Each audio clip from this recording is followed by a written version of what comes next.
DPOA. And one of the reasons he was able to offer such extraordinary expertise to those negotiations was because he was a nuclear physicist. Yes, he was Secretary of Energy, but he was a nuclear physicist. Probably the only one we've ever had who was qualified to be that.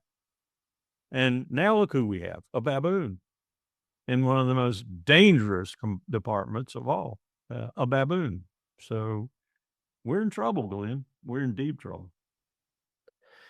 Well, if Ted Postol is correct, the Iranians have, if not crossed the line yet, that they can cross it. And indeed, if if they face an existential threat, and they think the U.S. and Israel in desperation could reach for nuclear weapons, they have the material and the know-how. It seems not improbable that they would develop a nuclear deterrent.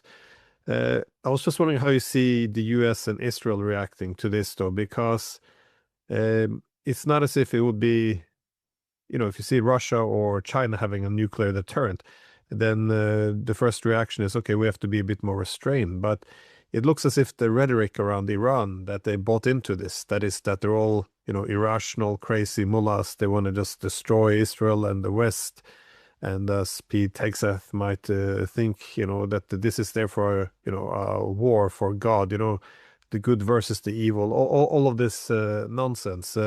How would the U.S. and Israel then react to a Iranian nuclear deterrent? Because they probably wouldn't see it as a deterrent. They would see it as a doomsday device or something. Well, let's look at another aspect before I get to that for you.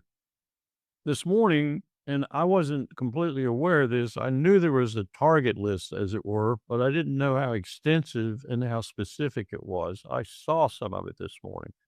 Iran